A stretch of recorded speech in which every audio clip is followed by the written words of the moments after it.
What do you get when you have an EO issue, a little PTSD, a little ADHD, and a whole lot of incompetent New Mexico National Guard officers? You get thrown into a psych ward, called bipolar, labeled as a domestic terrorist, and discharged for misconduct.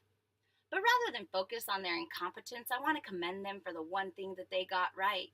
You're right, I've failed to adapt. Because last November, nobody had to tell me to challenge the injustice taking place when you violated my peers' rights. And that pissed you off, didn't it?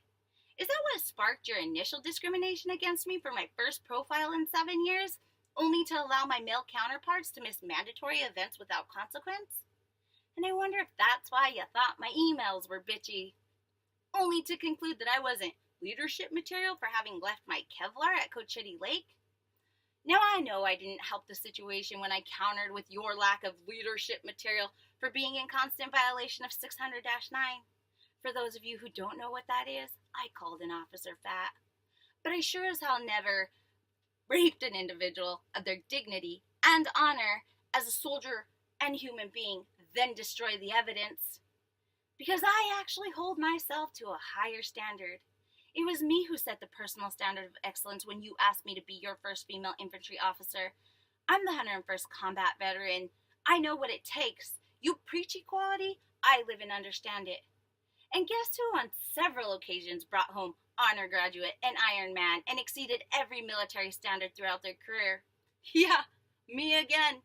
And I wonder who holds the graduate's degree with honors, the certified New Mexico educator, the failed small business owner, the licensed private investigator, the concealed carrying, law-abiding soldier. But because my lack of impulse control and my inability to stay silent about the truth, I've failed to adapt. It sounds to me more like I was overqualified and you felt threatened. Now, I don't want to insult anyone's intelligence, but to avoid miscommunication, when an officer is incompetent, that probably means he's going to get soldiers killed. And in case you forgot, this is not the Call of Duty. We don't always get second chances. And when an individual is telling you that your ignorance is hindering your ability to understand a situation, they're not calling you stupid. And a revolt is to break away from constituted authority as by open rebellion and cast off allegiance to those in leadership due to utter disgust. Yeah, you're damn right. It disgusts me because while our military has been a trailblazer in the world's equality, you've allowed your leadership to time warp us back to the 19th century where women were thrown into mental institutes and forced to have hysterectomies because of an emotional outburst or sexual desires. I wonder if maybe they just tried to stand up for themselves, dared to dream, and maybe got into a little trouble. They called it hysteria. You call it mania. Hey, Ward 7, thank you for letting me keep my lady parts. So yeah, I absolutely don't fit into an organization where I could do the job better than most men, but will still only be seen as bitchy or mentally ill rather than for my ability. And where 3 of 5 officers you commissioned were an accused rapist, an adulterous racist, and a minimum of 1 man who at least apologized to me for his sexual advances against me, but with prejudice, you removed me for a non-existent misconduct and my individual pursuit of happiness? In a world where too many lack morals and we're surrounded by lies and deceit, you have to sort through the facts and decide for yourself.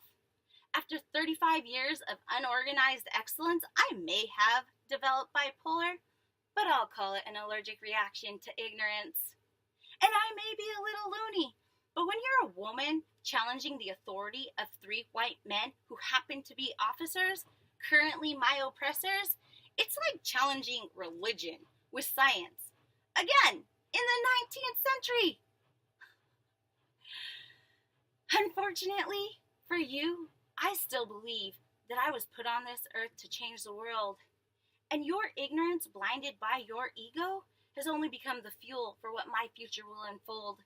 And when I swore to protect the Constitution at all costs, that meant in support of my constitutional rights as well, and against you if need be. So if you don't feel my same level of passion, then get the fuck out of my way, because I alone will be as loud as a legion. And you can ignore me, but you will not silence me. You're welcome for my service.